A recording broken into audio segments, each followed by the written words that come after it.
BNP already ক্ষমতায় আসেনি, দুর্নীতি অলরেডি শুরু করে দিছে। এরা কোন সেক্টর থেকে কত পার্সেন্ট কি নিবে না নিবে, আর ক্ষমতায় আসলে তো এগুলো আসলে আর বলার বাহুল্যতা। একটা কথা আছে না, যা রটে কিছুটা হলেও ঘটে, অনেকটা আসলে এরকমই। আমরা নিজেরা আসলে অনেক কিছুর ভুক্তভোগী। আমরা অনেক সময় বাসে আসতে দেখি যে চাঁদাবাজি হচ্ছে, এগুলো আসলে কারা করছে? বেশিরভাগই বিএনপি, অবশ্যই বেশিরভাগ বিএনপি। আওয়ামী লীগ আগে যে কাজগুলো করতো এবং আওয়ামী লীগ চলে যাওয়ার পরে এখন পরবর্তী যেহেতু একদম বড় একটা দল বিএনপি, যারা এখন আসলে ক্ষমতায় না থেকেও ক্ষমতা ভোগ করছে।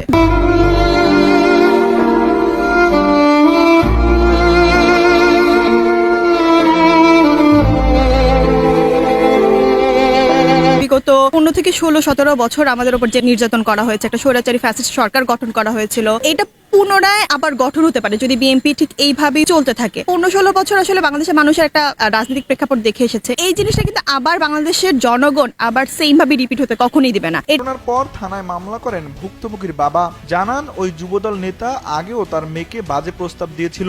স্থানীয়রা বলছেন রাজনীতির আড়ালে এমন জঘন্য কাজ মেনে নেওয়া যায় না। এটা বিএনপি রাজনীতির জন্য একটা হুমকি। দুই সাপের একই বিষ, নৌকার ধানের শীষ, সেম জিনিসই। দেখেন আওয়ামী লীগের আমরা জিনিসগুলো দেখতাম, এই যে চাঁদাবাজি, দুর্নীতি, ধর্ষণ, আমাদের সড়কের অনিরাপত্তা, প্রত্যেকটা জিনিস হচ্ছে সেম ভাবে রিপিট হচ্ছে। ইভেন আমরা তো আওয়ামী লীগ হচ্ছে ক্ষমতায় থাকা অবস্থায় এগুলো দেখেছি। বিএনপি অলরেডি নির্বাচন নাই, কোনো ক্ষমতায় আসেনি, একটা সাধারণ রাজনৈতিক দল, যদিও বৃহত্তম একটি দল বাংলাদেশের রাজনৈতিক দল, কিন্তু তাও হচ্ছে তারা সেম ভাবে আওয়ামী লীগ যাওয়ার সাথে সাথে ওরা সেক্টরগুলো ভাগ করে ফেলছে। কোথায় ছাত্রদলের রাকিব নাকি আলেকজান্ডার দ্য গ্রেট, কে শ্রেষ্ঠ বীর? উত্তর হলো ছাত্রদলের রাকিব। আইনস্টাইন নাকি রাকিব, কে সবচেয়ে জিনিয়াস? উত্তর হলো রাকিব। কিভাবে তা ব্যাখ্যা করছে। উত্তাল জুলাইয়ের সময় ছাত্রদল সভাপতি রাকিব যাত্রাবাড়ির স্বাধীন কোথায় হচ্ছে এরা চাঁদাবাজি করে ফেলবে, দুর্নীতি অলরেডি শুরু করে দিছে। এরা কোন সেক্টর থেকে কত পার্সেন্ট কি নিবে না নিবে, আর ক্ষমতায় আসলে তো এগুলো আসলে আর বলার বাহুল্যতা। বিএনপি যদি এখনই সোচ্চার না হয়, মাঠ পর্যায়ে যে হচ্ছে চাঁদাবাজি গুলো হচ্ছে বা ধর্ষণ রিলেটেড কাজকর্মগুলো হচ্ছে, এগুলো আসলে বন্ধ করা। ভবিষ্যতে অবশ্যই ক্ষমতায় যাওয়ার জন্য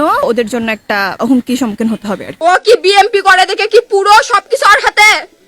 আমি বলতেছি না যে বিএনপি খারাপ, ওর জন্য গোটা আরো যারা বিএনপি করে তাদেরও বদনাম। সবাই মিলে জিতু যত সহপাঠী আছে সবাই মিলে ধরে ওকে গণ ধুলাই দিছে। দল বলার ভয় দেখে আমি হচ্ছে মেয়ে বাচ্চা করে বাসা থেকে তুলে নিয়েছে, দর্শন করবে এই ভয়ে কেউ ওদেরকে কোনো কিছু বলতো না। 13 বছর বয়স শোনায় মেয়ে, আর ওই বুড়াই বয়স 50 প্লাস হবে।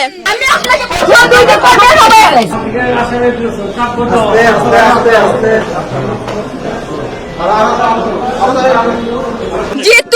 জিতু যে নামে ছেলেটা, ও কি করে আশেপাশের লোকদের ধরে বলে ওর মেয়েকে বিয়ে করবো, ওর মেয়ে সেই সুন্দর মেয়ে।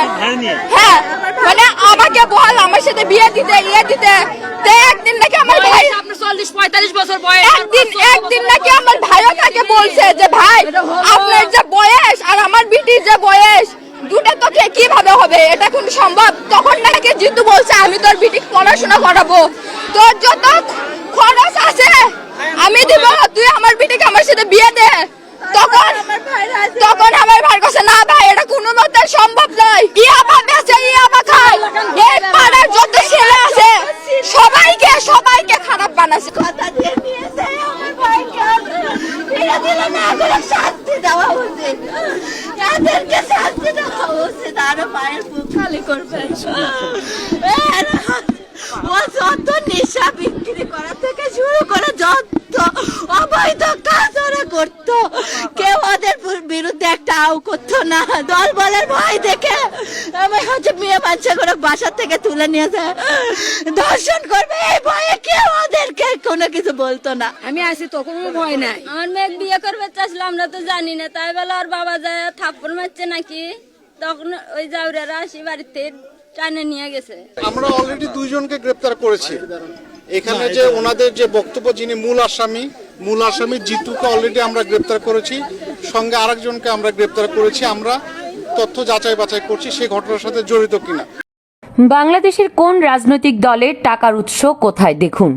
বাংলাদেশে রয়েছে অসংখ্য রাজনৈতিক দল, আর এইসব রাজনৈতিক দলগুলো এমনি এমনি চলে না। এইসব দল পরিচালনার জন্য রয়েছে অনেক রাজনৈতিক নেতাকর্মী। রাজনৈতিক নেতাকর্মীরা তাদের জ্ঞান, বুদ্ধি ও দূরদর্শিতার মাধ্যমে দলগুলোকে পরিচালনা করে থাকে। তবে শুধু নেতাকর্মীদের দ্বারা এই রাজনৈতিক দলগুলো পরিচালনা করা সম্ভব হয় না। দলগুলো পরিচালনার জন্য অনেক সময়ে অর্থের প্রয়োজন হয়, আর এইসব টাকাগুলো কোথা থেকে আসে তা জানার আগ্রহ সকলের মনেই রয়েছে। তো দর্শক, আজকের ভিডিওতে আপনাদের জানাবো বাংলাদেশের সবচেয়ে জনপ্রিয় 5টি রাজনৈতিক দলের টাকার উৎস কি সে সম্পর্কে। তাছাড়া আরো জানতে পারবেন কোন রাজনৈতিক দলের টাকা কিভাবে আসে এবং কারা পরিচালনা করে এসব দলগুলো। বাংলাদেশের রাজনৈতিক দলগুলোর মধ্যে আওয়ামী লীগ, বিএনপি, জামায়াত ইসলামী, জাতীয় পার্টি ও ইসলামী আন্দোলন বাংলাদেশ অর্থাৎ চরমোনাই সবচেয়ে বেশি জনপ্রিয়। আজকের ভিডিওতে আপনাদের এই 5টি দলের টাকার উৎস সম্পর্কে জানাতে চলেছি। তো চলুন প্রথমেই জেনে নেই জামায়াতের টাকার উৎস সম্পর্কে।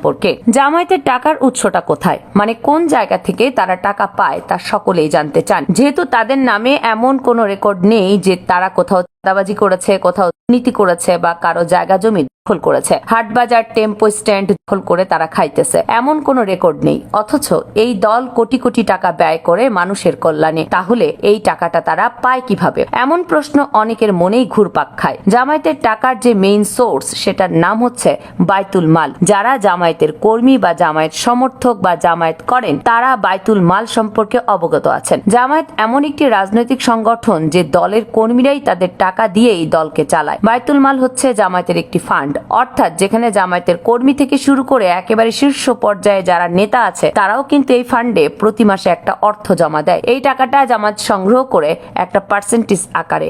যেমন আমি এক চাচাকে দেখেছি, উনি জামাতের খুব ভালো পর্যায়ে দায়িত্বশীল একজন নেতা। তো আমি দেখেছি যে তিনি প্রতি মাসে জামাতের ফান্ডে, মানে বাইতুল মাল যে ফান্ডের কথা বলছি, এখানে প্রতি মাসে উনি 5,000 করে টাকা জমা দেন। জাস্ট উদাহরণের ক্ষেত্রে বললাম। তাছাড়া যারা জামাতের বড় বড় নেতা আছে, যাদের ব্যবসা প্রতিষ্ঠান অনেক বড়, আয় ইনকাম অনেক বেশি, তারা যে কি পরিমাণ দান করে সে কথাটা আমি নাই বললাম। এবার আমি আপনাদেরকে একটা হিসাব দেখাই। ধরেন কম করে হলেও পুরো বাংলাদেশে জামায়াতের কর্মী আছে 10 লক্ষ। তো এই 10 লক্ষ কর্মী যদি 1 টাকা করে দেয়, বলেন তো জামাতের ফান্ডে কত টাকা আসবে? 10 লক্ষ কর্মী যদি 1 টাকা করে দেয়, তাহলে ফান্ডে আসবে 10 লক্ষ টাকা। এরপরে জামাতের এই ফান্ডের যদি 10 লক্ষ কর্মী 10 টাকা করে দেয়, তাহলে জামাতের ফান্ডে প্রতি মাসে আসবে 1 কোটি টাকা। এরপর এই 10 লক্ষ কর্মী যদি জামাতের ফান্ডে 100 টাকা করে দান করে প্রতি মাসে, তাহলে জামায়াতের ফান্ডে কালেকশন হবে 10 কোটি টাকা। এর জন্য আপনি জামায়াতকে কখনো দুর্বল করতে পারবেন না। তাছাড়া খুব স্ট্রং একটি সংগঠন হচ্ছে জামায়াত ইসলাম, এবং বাইতুল মাল হচ্ছে জামায়াত ইসলামের প্রধান টাকার উৎস। জামায়াতের আয়ের আরেকটি উৎস হচ্ছে জামায়াতের অনেক প্রতিষ্ঠান আছে। উদাহরণস্বরূপ যদি আমি বলি, যেমন বর্তমানে ইসলামী ব্যাংক রয়েছে, এরপর আরো অনেক প্রতিষ্ঠান আছে। এই সমস্ত প্রতিষ্ঠানে কিন্তু যে শেয়ার মার্কেটের উপরে চলে, যেগুলো পাবলিক লিমিটেড কোম্পানি, এগুলো কিন্তু জামাতের নিয়ন্ত্রণে। তো এই সমস্ত কোম্পানি থেকে যে প্রফিট হয়, ওই প্রফিটের 10% জামাতের ফান্ডে চলে যায়। বড় বড় কোম্পানি যেগুলো জামাতের অর্থায়নে চলে, এই সমস্ত কোম্পানি যে প্রফিট করে তার 10% জামাতের ফান্ডে দিয়ে দেয়। আর এভাবে কিন্তু হিউজ পরিমাণ একটা আর্নিং হয় জামায়াত ইসলামীর। আর এই সব অর্থ দিয়ে জামায়াত ইসলামী তার সংগঠনের গরিব ছাত্রদের পড়াশোনার খরচ থেকে শুরু করে সুন্দরভাবে জীবন পরিচালনার জন্য খরচ দিয়ে থাকে, এবং এই অর্থ দিয়ে জামাত নিজের দলকে পরিচালনা করে থাকে। তো এবার চলুন দেখে নেই জাতীয় পার্টির টাকার উৎস সম্পর্কে। বাংলাদেশে এক সময় জনপ্রিয় দল ছিল এই জাতীয় পার্টি। হুসেইন মোহাম্মদ এরশাদ যখন দলটির পরিচালনা করতেন, তখন দলটি খুবই নামডাক ছিল। তবে এরশাদ মারা যাওয়ার পর দিন দিন দলটির জনপ্রিয়তা কমে চলেছে। তবুও বাংলাদেশের অনেক মানুষের আস্থার দল হিসেবে রয়েছে এই জাতীয় পার্টি। জাতীয় পার্টির টাকার উৎস সঠিক তথ্য না জানা গেলেও বলা হয়ে থাকে, জাতীয় পার্টি সমর্থিত বড় বড় ব্যবসায়ী, শিল্পপতি রয়েছে, যা কিনা দলের জন্য অর্থ অনুদান দিয়ে থাকে। তাছাড়া দলের নেতাকর্মীরাও নিজেদের অর্থায়নে দলটি পরিচালনা করে। তো চলুন জেনে নেই ইসলামী আন্দোলন বাংলাদেশ অর্থাৎ চরমোনাই দলের টাকার উৎস সম্পর্কে। ইসলামী আন্দোলন বাংলাদেশ অর্থাৎ চরমোনাই দলটিও বাংলাদেশের জনপ্রিয় একটি দল। এই দলের বেশিরভাগ সমর্থকই ইসলামী বিধিনিষেধ মেনে চলে। এই দলের সমর্থকেরাই নিজেদের পকেট থেকে টাকা তুলে দলের যেকোনো প্রোগ্রাম ও মিটিংগুলো পরিচালনা করে থাকে।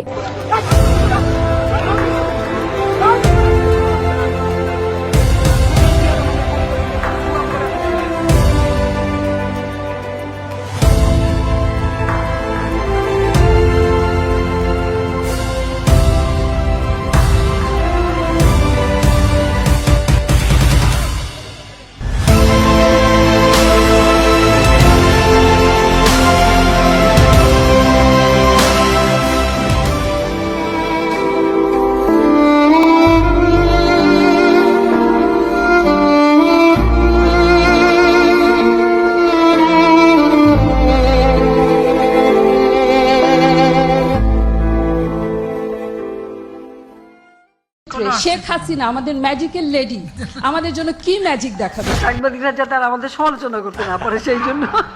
ভারতকে বাংলাদেশ বিক্রি করার একটি ষড়যন্ত্র চলে।